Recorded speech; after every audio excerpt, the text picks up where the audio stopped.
Good morning, good afternoon, good evening to everyone around the world. I'm Paul Sisler, and this is In the Moment. Today on Comedy and Controversy, Jeremy Baker and myself will be discussing a hot button topic: immigration.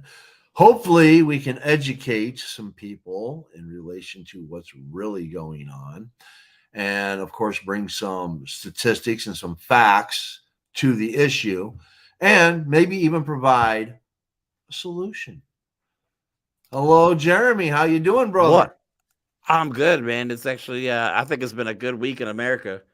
People are rising up against depression and not taking the politicians' ridiculous laws laying down. They're actually starting to do something about it. So I feel inspired. All right. All right. It's been a good week for the people. Yes, yes. A lot of controversy in the news here of late. Kinda. Man, that's all it is. I don't even uh, watch regular television anymore because all I gotta do is watch politics. It's the best reality show ever. yes, yes. And I'm telling you. this year will be Donald Trump's most successful reality show. And it's gonna cost him a fortune. So I, I'm very I, happy I about that. tell you, this country needs to really start waking up. I mean, It, between Donald Trump and Joe Biden and the things that are just going on with all these corporations, okay, we have failing banks, we have an economy that's starting to fail. yep. We got a Fed that won't raise the interest rates fast enough to bring inflation down. We have banks overseas that are failing. Norway's having troubles with its banking system. Norway, okay, Norway, okay, and uh, it's probably one of the most stable economies there is. We got Biden who blew up the Nord Stream. And again, people can yell at me all they want. All right, I'm sorry, we did it. The reason why we did it and all that is for control, but that's a whole other story. Then we got Donald Trump, who's got, I mean, 150 million freaking lawsuits against him and all that, and now the I mean, indictment. what can we at least admit that he is having a proper meltdown over probably his least important case? I mean, he is. Can you believe what's? Imagine what Donald Trump. He's going to literally pull out hair out when he gets to Jack Smith.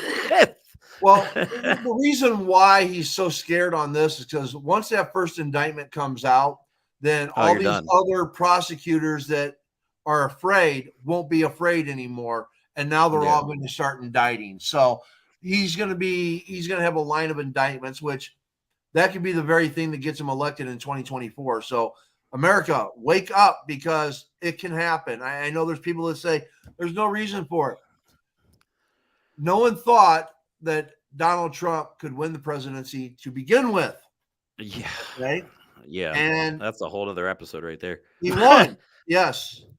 And Let's be honest, okay? The people did not elect Donald Trump ever. no, But but thanks to the Electoral College, that we had to system endure is this. still in play. Okay. Hillary and Bernie.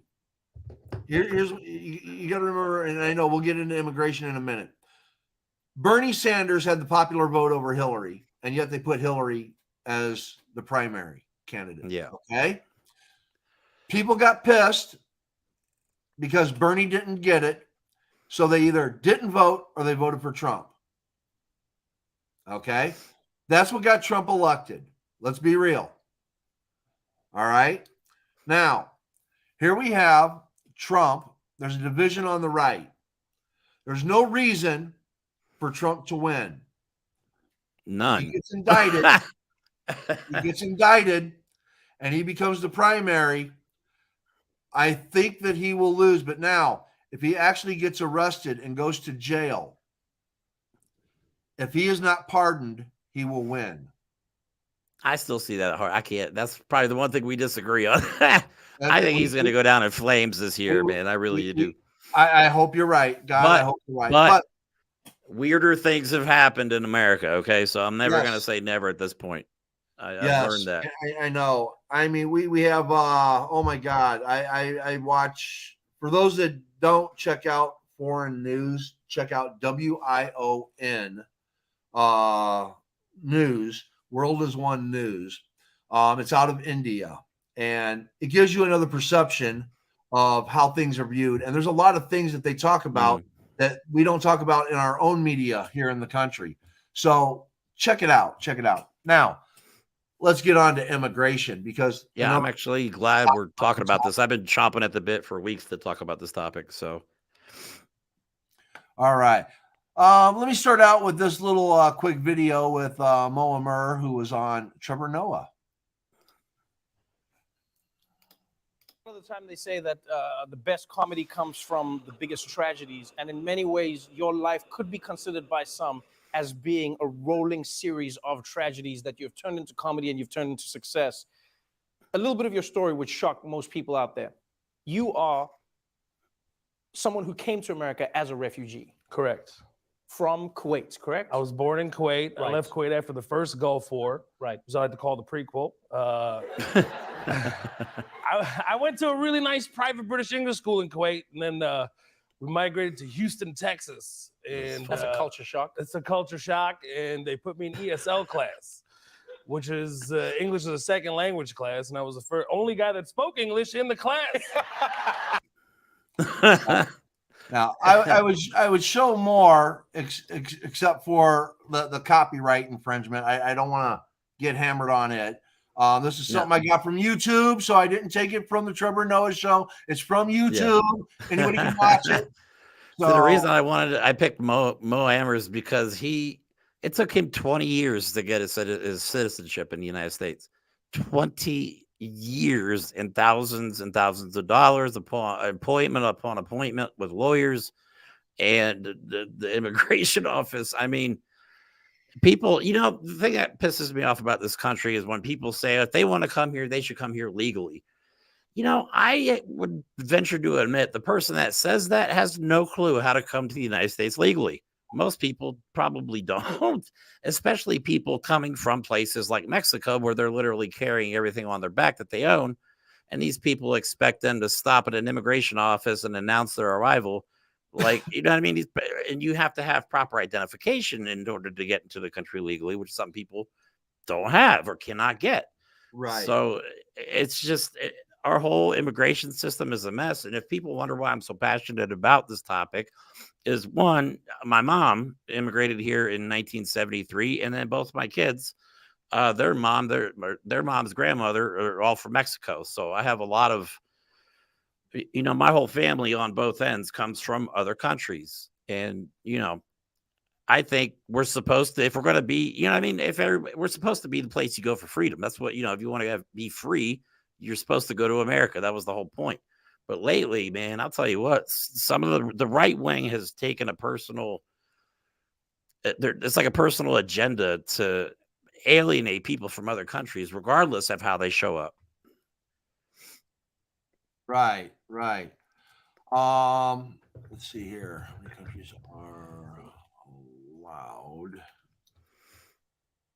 to enter U.S. with only a passport? Yep. Okay. Let's see. As of October 21st,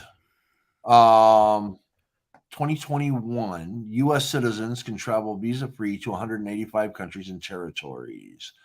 How many can enter the U.S. with a passport? Let's see, 186 countries. Okay. Now, when you take a look at those countries that can come in just with a passport, the majority of them are white. Countries that are predominantly white.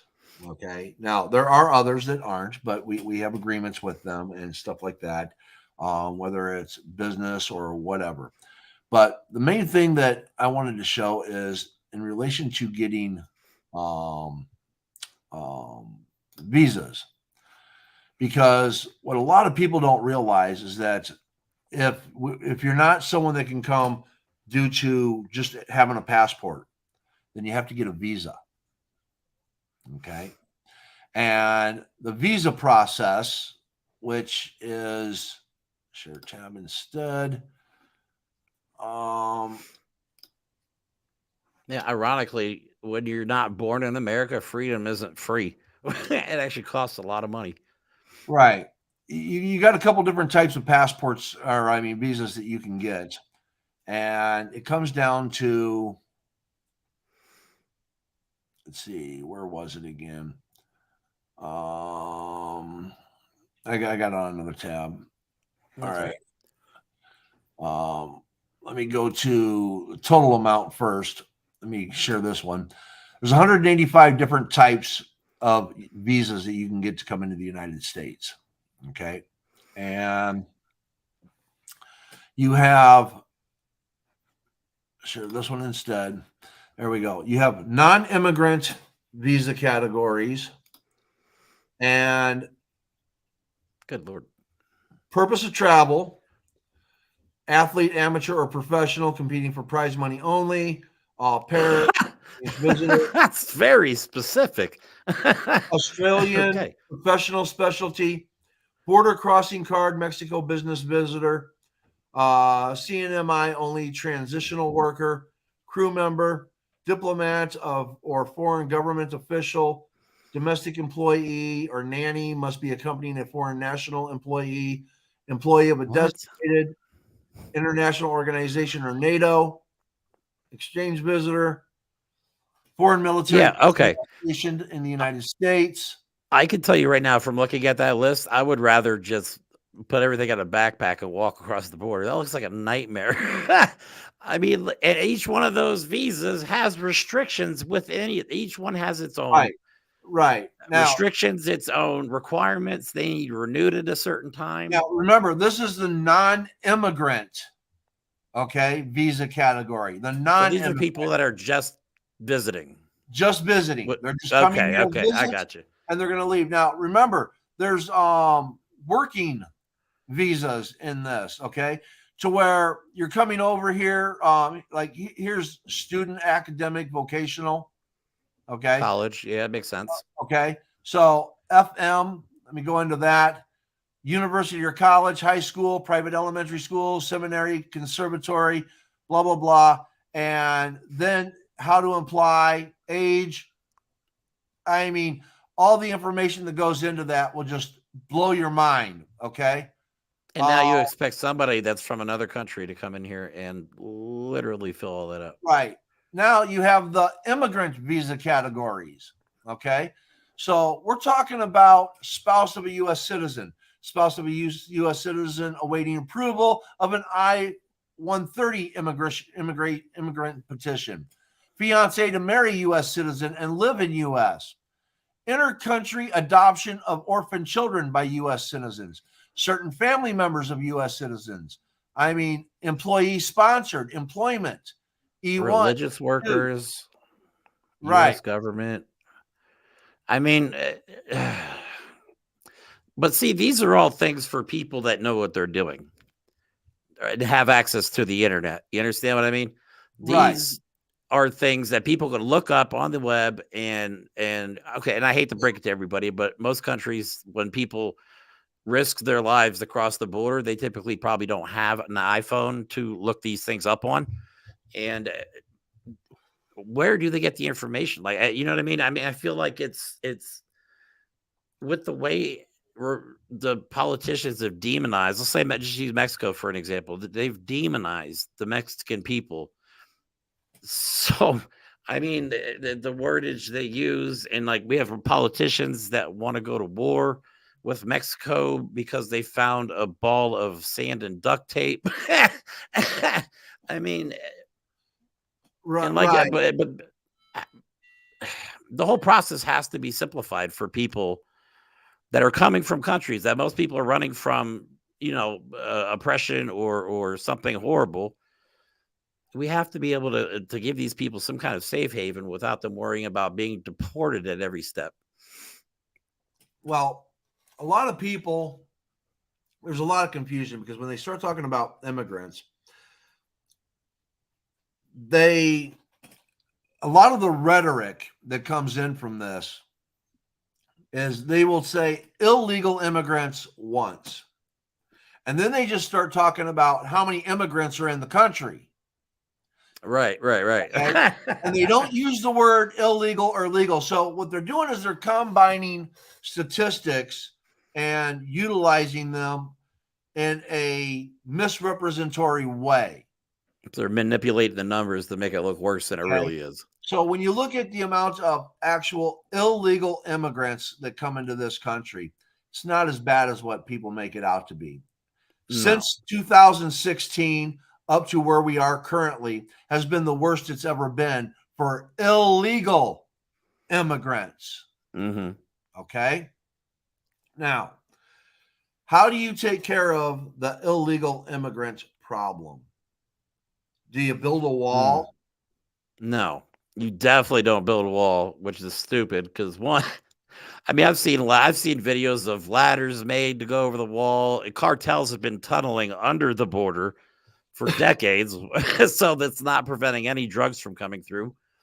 Okay. And half the stuff is rusted, falling apart, and there's videos of half or part of the wall just collapsing in the wind. I mean, no, you Right. don't build a wall Now, to what deal with a is the problem like main this. reason illegal immigrants come to this country? I would think for a chance at a better life, like the rest of us want. Money. Yeah, money. Money. I mean, really. So, what do? They work They work their illegally. asses off. Illegally. Okay. Yeah. Now, there's a lot of confusion because they'll show migrant farmers that are doing work in the field that are here on a legal visa, working legally on a visa. And a specific aspect of media will show them as they're taking our jobs. Well, first of all, if you would go and work for the price that the illegal, or not the illegal, see, I almost did it. If you would go and work for the price that these legal immigrants on a visa are working for, okay, they wouldn't be coming here doing these jobs. No, I mean, keep in mind, federal minimum wage is still what, $7.25 an hour. So legally, they can pay them $7.25 an hour, which the work they do is backbreaking, and they're, you know what I mean? They should be paid a lot more than that for that kind of work. And I'm 45 years old. I've yet to meet somebody that said they took my job. I've never heard anybody ever lose a job to somebody from another country that was here illegally, ever. So that argument to me is complete bullshit to begin with. It is, it's because just another form of hate. The illegal immigrants that are taking jobs, okay? Now, I want to clarify this. The illegal immigrants that are taking jobs have to be hired by a corporation. In other words, you have a factory that hires all of these illegal immigrants, pays them under the table, okay, or gives them a fake social security card number or a fake employee work number, and that's how they work them. Now, when immigration comes in, they ship the immigrants back across the border. What's that employer do? Hires the next batch that comes through. If you want to stop the illegal immigration problem, it's very, very simple. When a corporation gets caught with an illegal immigrant, you fine them. You fine them $1 million per illegal immigrant that's found working for them. Trust me, you will nip that in the butt so quick, because a corporation could go bankrupt if they had 100 immigrants working for them. They would go bankrupt. I mean, that's $100 million in fines right there. And yeah, I hate the claim. I just still hate the term illegal immigrant. You know what I mean? Like, really, it just makes it just sounds so violent. Like they're breaking the law. They're intentionally criminals. Like when you say illegal, you know what I mean? I think of somebody committing a crime, not somebody trying to come across the border just for work or to have a better school for their kids. You know what I mean? Let's be real, though. They have committed a crime because they've come into the country illegally. Okay. Only because our current system is complete crap. Boom. There you go. All right. That's the only reason they're here illegally, is because that's how they're deemed by our current complete broken immigration system. Right. And we could actually fix that. We can make it so much easier, because we already have we already have the visa system set up. We've just made it too complicated with all the paperwork. All right. I mean, John Oliver took what, 20 years to become a citizen? Mo Amer took what, 20 years to become a 20 years to become a citizen. Okay. Why? Yeah. I mean, even my mom back in 1973 took her years to get her citizenship, and she was married to a military member. You know what I mean? Even then, it still took her years to become a citizen of the United States. Why does it take so long? Why does it cost so much money? Why are there so many appointments? And keep in mind, these are people, a lot of them may not speak very good English or English at all, filling out forms they've never seen before with information they may not know. And if they make a mistake, if there's even a clerical error, the application could be denied and then push everything back even further. Right. Which then it costs more money. Let me go back to my initial question. Prior to 2016, how did the majority of illegal immigrants get into this country? Well, just regular visas and overstayed them. Bingo. Exactly. Yeah. They came here legally and overstayed their visa, thus making them an illegal immigrant. Well, see, that's another thing too with the visa requirements now. Like what I talked to you about this the other day, about how a lot of employees that were from other countries on work visas that work for like Twitter received emails at home. Some were on vacation, some were on paternity and maternity leave. And these people were on work visas that worked very hard for their company. Whoop, I lost you. Whoop, I lost Jeremy. Let's give him a second. I am sure he will be back.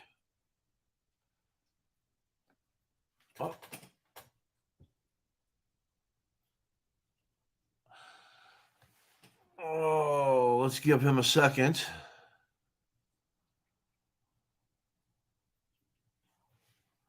I'm back. Sorry.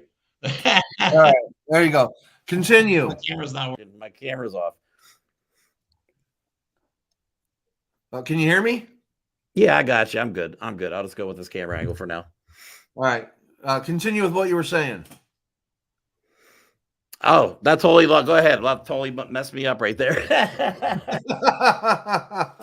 Totally threw me off. Well, the majority of illegal immigrants before 2016 overstayed their visas. Now, I know that like when I worked in Vegas, there was a lot of strippers, dancers that worked at the gentlemen's clubs that were illegal immigrants because they overstayed their visas. I don't remember any raids on any gentlemen clubs sending illegal immigrants back home. Because most of them were, I don't know, Russian, Ukrainian, Yugoslavian dancers, white girls that these politicians would come in and throw dollar bills in the G-string. Okay. Yeah, that was fine. Yeah. Yeah.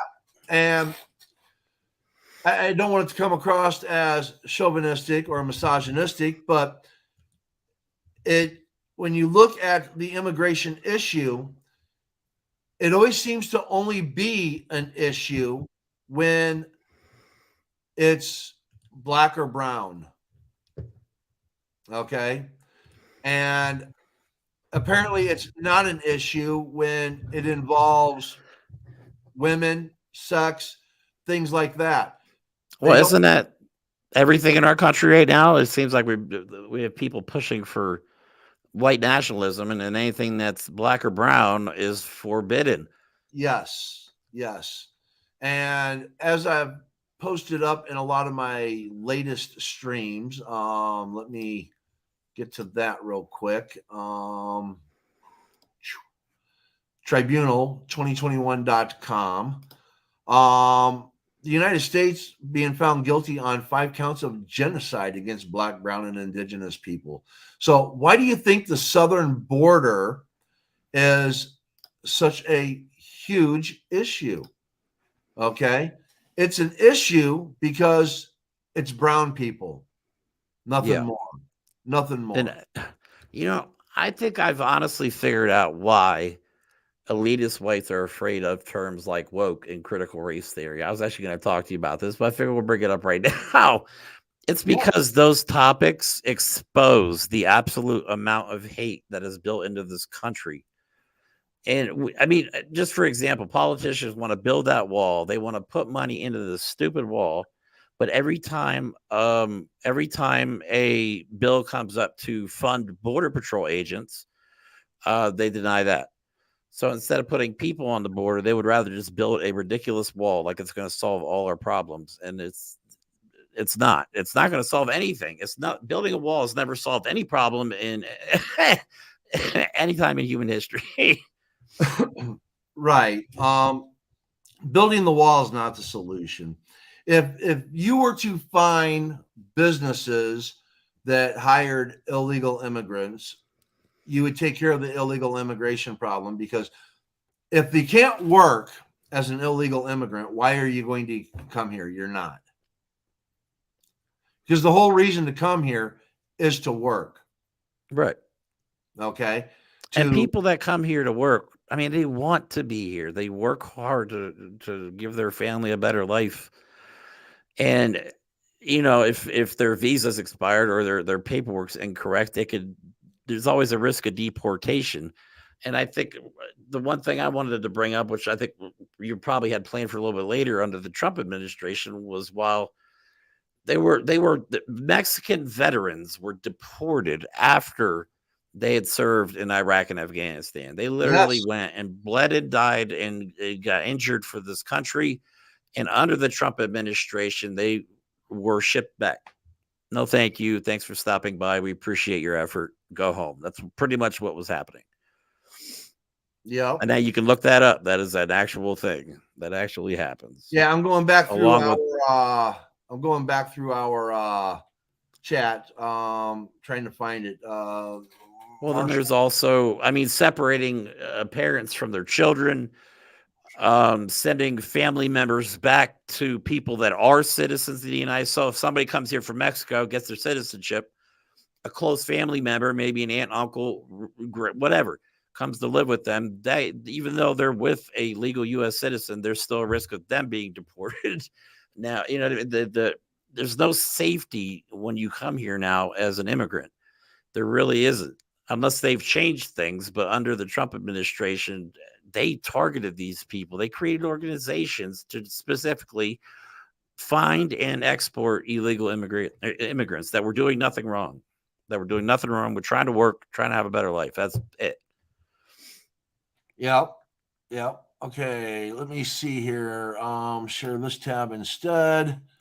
Okay, let me. Boom. They were deported by Trump. Now Biden wants to bring them back. All right. The Marshall Project. Now, just to let you know, I don't consider the Marshall Project a legitimate source. But when you read this documentation, they have their sourced material. And when you go to their sources where they get their material, they're absolutely correct. What they don't illustrate is that Obama did it, Bush did it, Reagan did it, Clinton did it. Okay.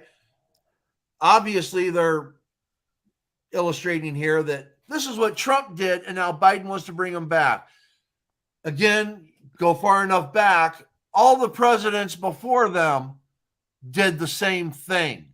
That to me is a crime against humanity. I mean, if somebody goes to war for your country, that's why they're going to war, to get citizenship. And then they're going to come back from war, and then they tell them, no, thank you.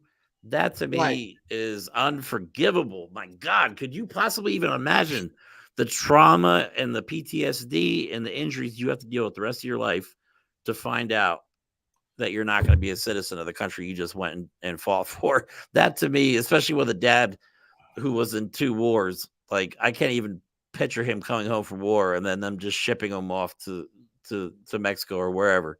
Right. But see, we did the same thing. Our government did the same thing in Korea, where we had South Koreans that fought for us, joined our military, came back to our country, and then were deported. They weren't allowed. They fought for the United States as part of the United States military. World War II, same thing. We had some Japanese that fought in the United States military, weren't allowed to get their citizenship. We also had some other people from some other countries that they did the same thing to, that were veterans that came from other countries, fought in the United States military, and then, with the promise of becoming a citizen, and were deported back to their country. Okay. Yeah, that just makes my stomach hurt thinking about that. Because it's hard enough to get through a day in the life in America as it is without having to worry about being deported or if you're going to have your citizenship approved or not. Like, it's got to be a constant amount of stress. Yes. And then what if your visa expires, but then you get rejected for renewal? You know what I mean? That's probably why a lot of people don't renew their visas, because there's a chance it gets rejected. I mean, it's a possibility. If you don't meet all the requirements, there you go. Go back to where you came from. That's the American philosophy. Or a country of immigrants built by immigrants for immigrants. Yet, some reason these politicians have decided to wage war on everybody that wasn't born here.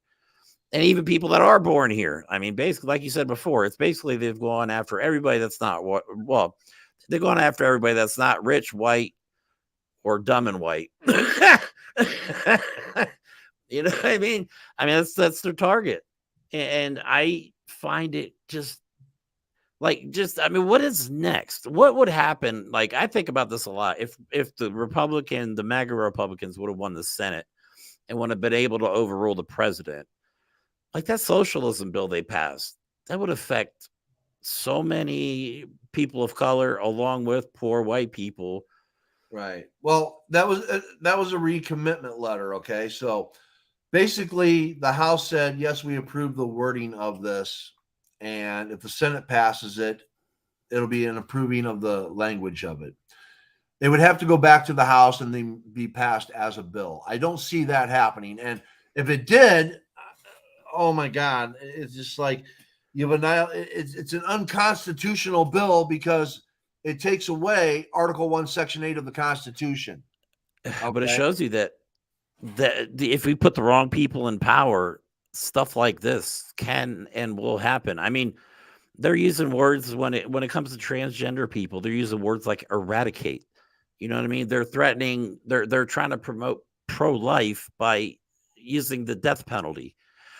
And these policies, if we continue to elect the wrong people into power that are for these types of policies, they will get passed. And then once they're passed, good luck trying to get them undone. That's okay. Let them keep doing this, because Idaho has hospitals that are closing down their deliveries and prenatal care for women because they don't have any doctors. The doctors are all leaving because doctors have a standard code of ethics that they have to follow, which is law. And if they violate that, they can get sued. Right. And if a woman's life is in danger due to having a baby, they have to abort the baby to save the woman. Otherwise, they can be sued. But now you have a law that says they can't abort the baby. So either way, they lose. So you're asking the doctor to not be a doctor, is what you're saying. The state law is saying you can be a doctor up to this point. You can honor your Hippocratic oath until it hurts, our little feelings, and then we're going to put a stop. If the doctor continues to treat the woman, he or she will violate a law, either saving the child or aborting the child. Either outcome is a law violation. So there's no way forward for the doctor to do his or her job. He could lose his law, or they could lose their medical license in that state. Correct. So they're leaving. And the OBGYN is going to be closing down in May because those doctors are leaving. Oh, Because have they you get heard this? arrested. I forget what state it's in. Same I thing. forget what state it. I can't remember what state it's in, and I can't remember if it was Florida or somewhere else, where they are literally tossing up an idea that would require illegal immigrant. It would require them to ask a person's immigration status before they get medical care. I Yes. forget, that is on the table somewhere. So when I think it's Florida. I could be wrong, but I think it's Florida. I think it is Florida. Somebody comes in with a gunshot wound, is bleeding to death. Yeah, what's your and then you immigration have status? what's your immigration status? Get the F out of here with that. That is the most absurd thing I have ever heard. Which so is, you want again, a doctor is to unconstitutional. They can be sued either way. So again, the doctors are leaving. Now, here's what people don't realize. Not only are the doctors leaving, but now women that can't get health care are leaving the state. Okay? That's all. Hold on. Here's how stupid Republicans are. Okay? We have a population of 340 million people, divided by 435 House representatives.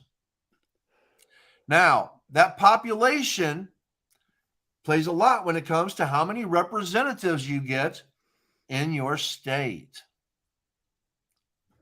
So now you have people moving out of the red states, moving into blue states where these laws are legal, which means they're going to lose representation for those red states. So a state that has 10 electoral votes may only have 8 or 9. And a state that had only 10 or 11 might now have 12 or 13. So that's going to increase, which is going to take the Electoral College and put it in favor of blue. Mm-hmm. Okay? Which, for the way the red is going right now, hip, hip, hooray. Yeah, no kidding, right? But if the red were to come to their senses, I like the adversarial system that we have, because we're supposed to identify an issue, and we're supposed to come at it from 2 ideological standpoints or more and come up with a solution to make it better. Right. But right now, we don't do that. If one side promotes it, the other side says we want nothing to do with it. Regardless of the issue right now. Exactly. Regardless of the issue. So, in so many ways, nothing's getting done. Republicans are cutting their own throats. Well, so be it. You know, we need to end the duopoly in one way or another. They really doubled down with this whole hate platform of theirs, didn't they? I mean, they could have broken away from this nonsense so many times, but they really just keep doubling down on it, and every time it makes them look even weaker and less. I mean, I can't imagine some of these people will be even endorsed by time. I mean, I just keep picturing Ron DeSantis if Donald Trump is out of the equation. He's literally the backup plan, and he's the most fascist, most oppressive. He has to be the most oppressive elected official in this country right now, openly. Oh, definitely. What I see this week, Paul, I see people rising up. I see people saying they're not going to put up with it. Disney World being one of them. Did you hear about that? What? Disney World, I haven't looked at the updates, but Disney World, despite Ron DeSantis's laws and hate, are going to hold one of the biggest LGBTQ rallies in the country. Or at least I think that Disney World's ever had. I don't know. I forgot the specifics. I've talked about it so many times. But I see people rising up against it and saying we're not putting up with it. Not just in Florida, but other states too. Transgender people or transgender people are starting to stand up and speak openly against this stuff. Like, I see people coming together. Honestly, I think all this hate is going to end up is going to be the what drives us all together as Americans. The rest of us, not the hateful ones that we keep talking about leaving behind, but I think there's going to be a catalyst, and I think all this hate and oppression in this country is going to be the catalyst that brings us all together. I hope. I hope so too. Back to immigration. It seems like we always. Oh yeah, back to immigration. Getting off topic here. Yes. Frequently requested statistics on immigrants and immigration in the United States. This is the Migration Policy Institute. Now, again, some of these things are opinion pieces. You want to check the sources they use for their statistics to validate and verify. All right. And I've used this website before. I trust it for the most part. I haven't found very many inconsistencies. I have found some of the opinions by some of the writers to be more leftist than, instead of being center and unbiased. But outside of that, the numbers are there. So the United States, in the midst of an historic period in its immigration history, facing a changing composition of the immigrant population, pandemic-related pent-up demand for permanent and temporary visas, resulting in extensive backlogs, record pressure at the U.S.-Mexican border, and somewhat decreasing public support for expanded immigration. Now, I'm going to go down to this chart, and there's a reason, because immigration share of U.S. population, if you go back here to 1850, 10% up to about a little over 15, up and down. And then in about the 1920s, as we entered into the Great Depression, it went down. And then from 1970, it started to rise back up. But we're still only at the immigrant share of the U.S. population is still only at 15%. Right. Okay. I mean, now, I want you to look at nothing. The steady increase. This, even as it started to go down, still was rising. Okay. And then we had this dive. And then again, 1970, we've had this increase.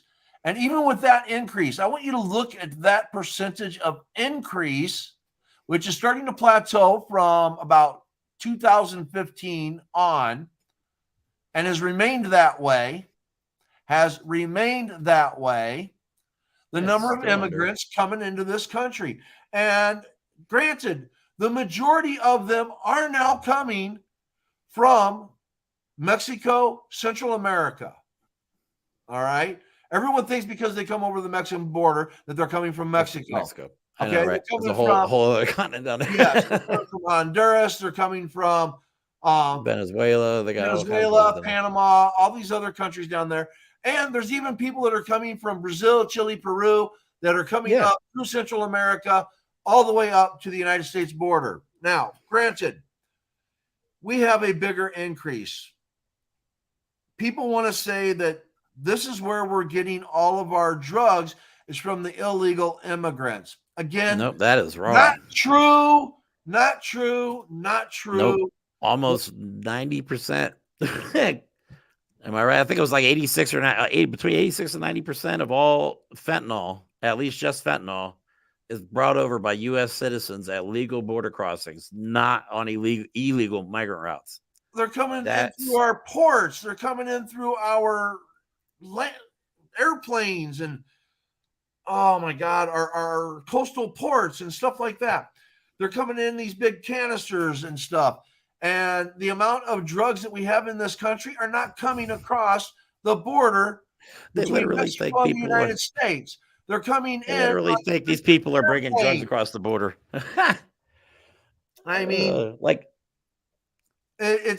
I can't believe that people fall for this ignorance when they can actually go to sites, government sites, and look up where everything's happening. Now, that's people what I mean. are like, and here's what really gets me. You have people that are on the right that are promoting that they're coming over the southern border and stuff like that. They get all this same material that all the other Congress people get. They have all access to all of the same information that all the other people in Congress get.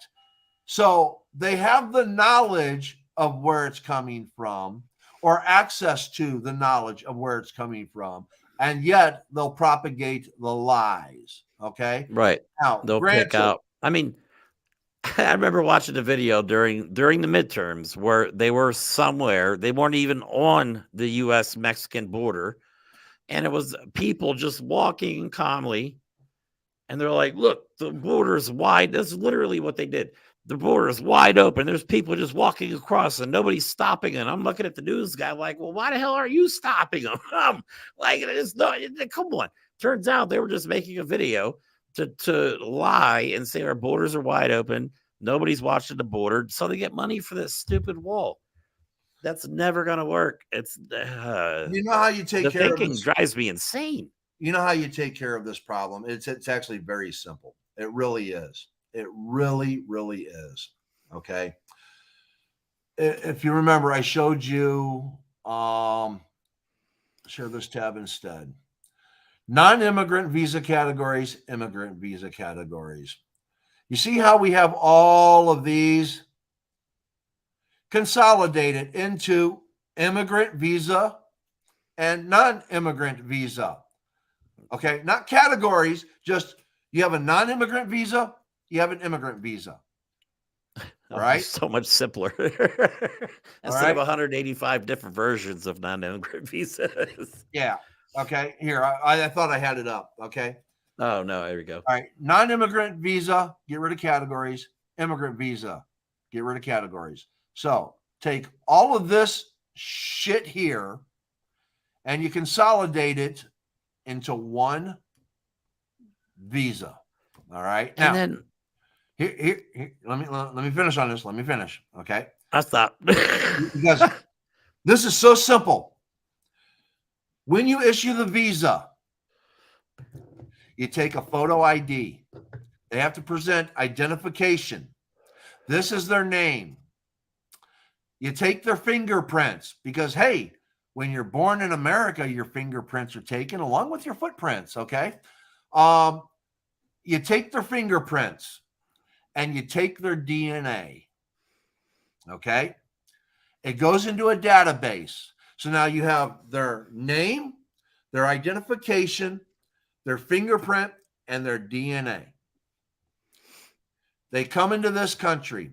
It's either I'm going to be a citizen visa or I'm a visiting visa. And when the visa is issued, it has an expiration date, whether it's 2 weeks, 2 months, 2 years, it has an expiration date. At the end of the expiration date, you either go back to your country or you get it renewed for whatever reason it is that you're going to get it renewed. There you go. That's pretty goddamn simple. That is pretty simple. If you're coming here for your citizenship, it's a 2-year visa. You just make it a 2-year visa, period. And now while they're here, they can work legally because they're here on a working visa because it's I'm going to be a citizen, so I get to also work while I'm here. Now, my taxation system goes into play. We would still tax the person that's from another country, but now they become a citizen. All the taxes they paid in, they can get back. Okay? Sounds like a good idea to me. If they leave, they leave that money that they paid in taxes because that was the cost to support them. It goes to the cost of supporting them. All right? And if there was a digital database, it would. Oh, go ahead. I'm sorry. If you deport somebody and they try to come back in with a new ID or whatever, you're taking their fingerprint, you got their DNA, and you're running it. And before they come in, you see if there's any matches. If there's no matches, hey, that's who they are. If it shows up as a match and they've been deported, you're not getting back in the country. Oh, my God. Sounds like a really easy solution. That sounds very simple, actually.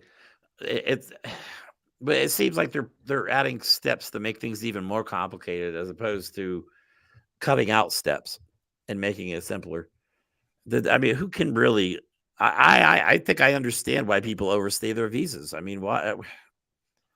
Especially here's Bryce. You always were late questions. About a quarter till. Yeah, I told you, Bryce. I said it before the show, Bryce. He'll be in at like quarter of. All right. You both do believe in U.S. sovereignty and that it's fair to regulate immigration inflow with laws and that those laws should be enforced. To some degree, yes. Yes. I think yes, but I can't. It can't. We cannot treat people that want freedom like a prisoner. exactly. There's got to be a factor of humanity in all of this. I mean, we can change all the rules and regulations we want, but if we keep putting, people that hate Mexicans on the border patrol, that's not a solution to the problem either. You know what I mean? Right. There's a lot more than I think just changing the rules and the laws. The people have to change their mindset about these people because they've been told to demonize them by politicians and people in the media. And there's I think it's a system that I don't know if it, I think there's, like you said, there's an easy solution, but I don't think anybody's ever going to agree on one. Oh, Not a God, simple no. solution. Why I don't would think there's they? ever going to be one. Why But would we they? have to stop demonizing people that want freedom, that want to be here, and that love America. Most people I meet from other countries love being here and want to be here, which is more than I can say for a lot of the people I meet that are freaking born here. You know what I mean? Like I always say, our country is great because of the diversity of its people. I welcome everybody. There has to be laws, there has to be rules. It just can't be chaos, but there has to be humanity behind the laws too. It can't be hate. When you're making immigration laws, it can't be hate. It has to be some empathy and some love in there too. But we have people that are making hateful laws against immigrants, and that's not going to help. I agree, but you don't support illegal immigration, right? No, I don't support illegal immigration. The first part of the show we talked about this, and the most people that come here illegally prior to 2016, they came here initially legally and they overstayed their visas, okay, making them an illegal immigrant. And the illegal immigrants, the majority of them are working illegally. Okay. The problem is that we come in with our border patrol and our immigration people, and we send the people back to their country because they're working here illegally. They're here illegally. I don't think that's what we should do. I think we need to send them to a visa station, like I was talking about. They're either going to get a visa, they're going to get a visa to visit, or they're going to get a visa to become a citizen. And again, we take their ID, we take their name, their ID, their fingerprints, and their DNA, and we put it into the database. Okay. And the company that was hiring them, we fine them up the ass. We make them pay $1 million per person that they hired illegally, that was an illegal immigrant. And that's going to nip that in the butt. Now, when people find out that American companies aren't hiring illegal immigrants, they're not going to come here illegally. And if you make the system easier for them to come in on a visa, they're going to go through the visa system. Exactly. That's how there is a fix. That's how you control the borders. Not with hate and walls and BS policies. And yeah, I agree with you on that one, Paul. I think that, yeah, that's a good solution, I think. Absolutely. I mean, if somebody's here illegally and we find out, do you think that we should help them if they're not obviously a former criminal or cartel member? I mean, why shouldn't that person still have the opportunity to apply for? Because in order to apply, if I'm not mistaken, if you come in this country illegally, you can still get legal citizenship, but you have to prove permanent residence for, I think, at least 2 years. So as long as you can prove you've been in the country already, whether it's illegally or illegally, you can still apply for citizenship. But the key is you have to provide permanent residence. The first thing you do is if you take them to the visa center and you take their name, their ID, their fingerprint, and their DNA, and they haven't been deported before by all the things that I discussed before, then you issue them a visa. It's either a visiting visa, and hey, they got 2 weeks to get out of the country, or it's a citizenship visa. They got 2 years to become a citizen. Okay. Yeah, that would actually help people. That would actually prevent people from like families being broken up. You know what I mean? Like they come in and take family members out of the house because maybe they came here on a visa, overstayed it. Why can't that? I mean, they're family. They're here. There should be opportunities for people to do the right thing. And But I think a lot of people, I mean, we got to keep in mind too, we're talking about people that may have nothing or next to nothing that just don't know. I mean, there's a level of ignorance there, not in a bad way. I mean, you just don't, people from another country a lot of times just don't know. Right. Well, and the visa process being as difficult as it is and how long it takes, a lot of people that overstay their visas just didn't want to go through the goddamn process. I mean, they went through the process because it got them here. Yeah. And now if you keep it that hard, why would you go through that whole process again that may take forever? I mean, 20 years, Mo Amer. What did you say, John Oliver? 20 years. 2 decades. That's almost half my life. Yes, faithful friend. Yes, that is legal immigration.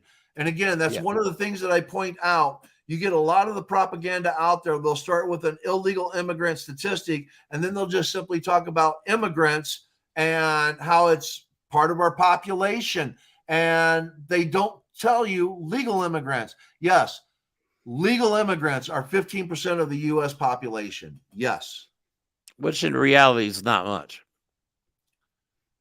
No, I mean, when you think about it, it's around 40 to 50 million people out of 350 million, you know. And why tax such a small part of the population? I don't understand. Maybe I'll never understand this country's obsession with hating people. I don't think I ever will. I've tried to rationalize it. I've tried to figure out why, but some people in this country just hate because they just do. It's all part of the propaganda. Again, it's why I wrote my book. It's part of the propaganda. I honestly, though, like I said before, I do think that we are headed in the right direction. I think this hate and all this stuff is going to bring upon us a era that maybe we've never seen before. I think we can actually use all this to our advantage because now, you can't fight your enemy unless you know who they are. Now all these hateful people are out in the open. We know to target. And when I say fight, I don't mean physically, obviously. I just mean metaphorically. Right. Bryce says, what do you think about sanctuary cities who defy federal law and protect illegal immigrants under the banner of compassion? Okay. People get mad at me if they want. I don't care. I'm sorry. I'm a humanist. Okay. I think everybody deserves a better life. We the people in the Constitution does not say we the U.S. citizens. So my theory is if you want to be free, come to America. That's the point. That was the whole fucking point of this country. And now we want to bash illegal, whether they're here legally or illegal. Get the hell out of here with that. No. We the people. Doesn't say we the U.S. citizens in the Constitution. So we have to treat them accordingly. I'm going to address it in a different aspect. Hold on. It depends upon why they are suddenly illegal. Okay? Because a lot of these sanctuary cities, there are stipulations to who they're protecting based upon what the illegality is. If you have something that like DACA or something like that, or you got somebody that's here due to a something going wrong in their country and they're coming here for sanctuary, and we have certain laws that say they can't be here unless they fill out this paperwork and this paperwork and this paperwork. If the sanctuary city is helping them fill out that paperwork, then yes, I'm all for it. But now, if you're allowing somebody to just freely float around and do whatever they want, and again, get an illegal job at a company that's allowing illegal workers to work there, now I have a problem with it because, again, the company that's doing that should be fined because then there wouldn't be a reason for that illegal immigrant to want to stay in this country. Now, if we set up the system like I talked about to where they can go get a visa, then you just eliminated that problem. You no longer need a sanctuary city because we're now a sanctuary country. We can set it up to where what it's supposed to be because constitutionally we're supposed to do that. So I think we can. I think we can agree, Paul, by our talk about critical race theory, that this whole country is designed to put down and demonize minorities. It always has been, and I don't think it always will be, but I think we can agree these laws that have been written over the years were not written thinking of lives of other people. They were just thinking of people as immigrants, not. Well, the laws are written for the function of systemic discrimination, whether it's racism, bigotry, misogyny, ageism, classism, all these different aspects of discrimination. The system is built on that. It's designed to work in that way to make people money. All right. And that's the system that we have to break and reformulate to where we eliminate the discrimination aspect. Immigration falls into that. People from other countries, we discriminate against them, whether they're here legally or illegally. We discriminate. That's what the country does. Two good examples of systemic discrimination in America I can think of just in the last 20 years was during 9/11. Arab people were treated poorly in the United States. And then, okay, now when COVID first came out, the misinformation channels made people think that it came from eating Chinese food. And Chinatowns and Chinese restaurants all over the country shut down because people honestly thought that you could get COVID from eating Chinese food. But stuff like that, it's so people are so quick to judge somebody that is from another country. Bryce says America never had a total open door policy. There has always been regulation and rules. The notion that it was an open place of utopian freedom is false. You're absolutely correct on that. And the system that I'm suggesting still has regulation and rules. Okay. I'm talking about you get their ID, you have their name, you're fingerprinting them, and you're taking their DNA. There's still rules and regulations. You have 2 years to become a citizen, or you're here visiting, and you still have to follow those rules. Otherwise, we deport you, and now your name is in a system that you can't come back into this country. It's quite simple, but it's not in one way where it's opening the doors to anybody can come in as long as they're willing to give up that information and follow our rules and our laws. Yeah, I'm all for that. Now, should we, the United States, have the ability to say, hey, we got an influx of immigration. We're going to shut down how many can come in for now. Only X amount can come in, and we need to regulate it, slow it down. Absolutely. I got no problem with that.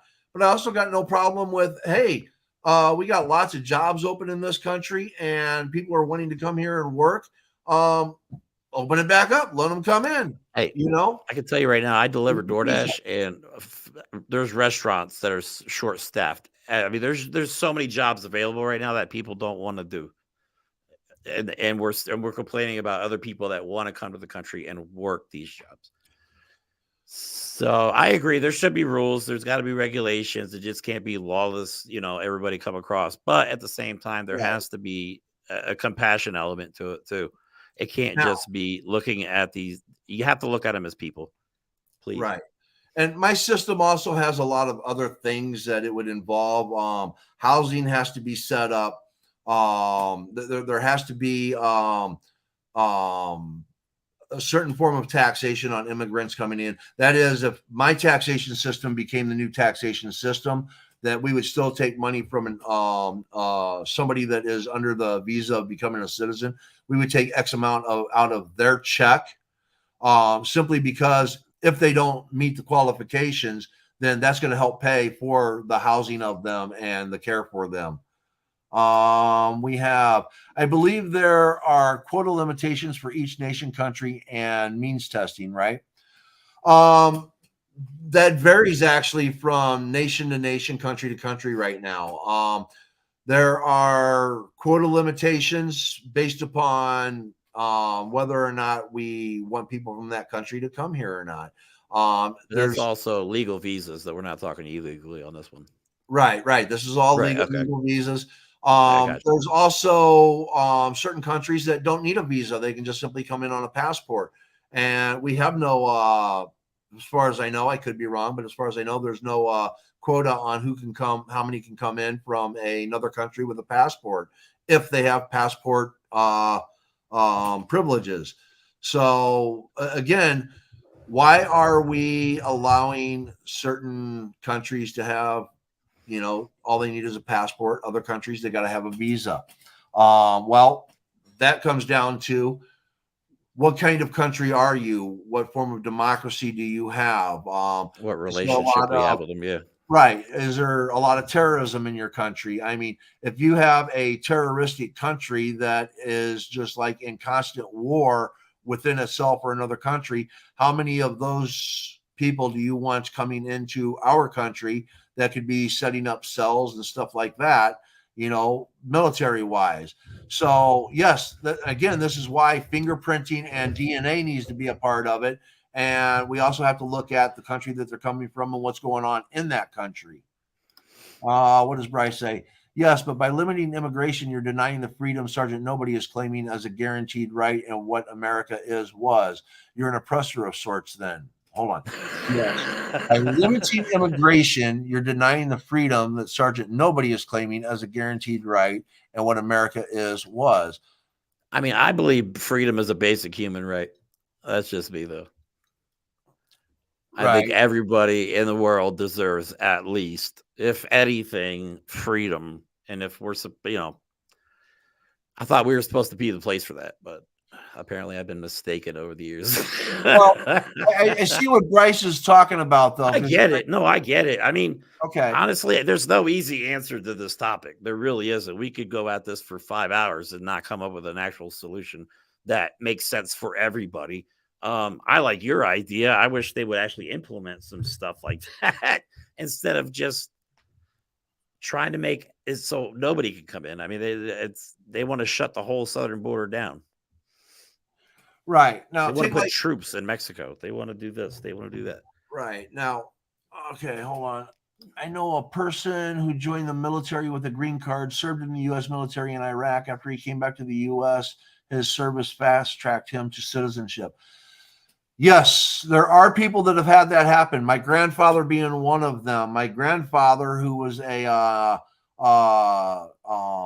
half French, half Nigerian in the French military over in Nigeria during World War II, who met my grandmother and they got married and his citizenship got fast-tracked. So, yes. It's like weird how that does happen. That happens for some people. They get fast tracked, but others have been deported in the past too. Right. Is so weird. It's just it's confusing. Well, I don't know if they're on her faithful friend. I don't know if you're on earlier where we talked about Mexican veterans being deported after they went to Iraq and Afghanistan. So it happens both ways too. I mean, my mom came in with my father. Yes, she was an immigrant. So she got. And that's the other thing.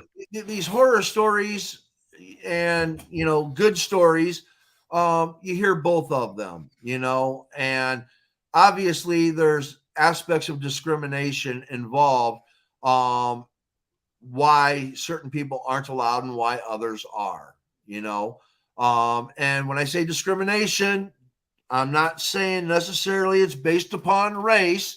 As I pointed out before, there are a multitude of types of discrimination, whether it be religious discrimination, xenophobic discrimination, bigotry, misogyny, ageism. There's so many forms of. That's a lot. That is a lot. So that is too much. Yes. Oh my goodness, this has been a great show. We could probably go on for hours and hours and hours. Faithful friend, thank you for joining us. It's nice to see you on here. I hope you join us again. I appreciate it. Bryce, as always, appreciate it. Every Saturday, catch us on here. We will have more controversy than we do comedy, but typically. The majority of the comedy you're going to get is going to be between us laughing. It depends Pretty on how much, stoned man. Jeremy is. The more stoned he is, I the mean, more yeah, he is. it's hard. It's hard to be funny about these topics, man. Like these are such serious socio-political topics that it's hard to be funny with them. I mean, when you're talking about other people and other people's lives, and when you get politics involved, it's so hard to be funny about stuff like this. I mean, these are serious topics that need to be addressed. And Yep, Bryce, definitely. Bryce, there I'd you love go. to continue this conversation later on in a Twitter space. Definitely, definitely. I know Sergeant Nobody would too, but he got banned from Twitter. Yeah, that happened. And TikTok. And don't forget TikTok. Yeah, and TikTok. I'm working on Instagram. I'm going for the trifecta. I learned my lesson. I'm good. Yeah, I'm good there. I'm not losing those accounts yet. Yes, yet. I missed my spaces. I missed the Twitter spaces, man. I'm so angry. I've tried to appeal 50 plus times. They shoot me down every single time. Bryce, I can see that.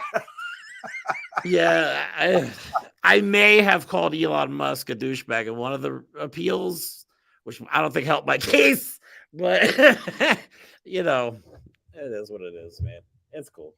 I learned my lesson the hard way, as in life. Yeah. Hey, that's making you even more stoic, okay? Because you're learning your lessons. Bryce says, create a new account, man. I tried. They banned that one too. Yes. They caught me, man. I tried it. They caught me. Yes. Oh. So I'll figure it out. All right. Well, hey, great show again, Bryce. Friend, thank you. Appreciate your participation. Catch us every Saturday. We'll be here. Remember, be kind, be happy, and may good things come your way. Thank you. See you guys next week.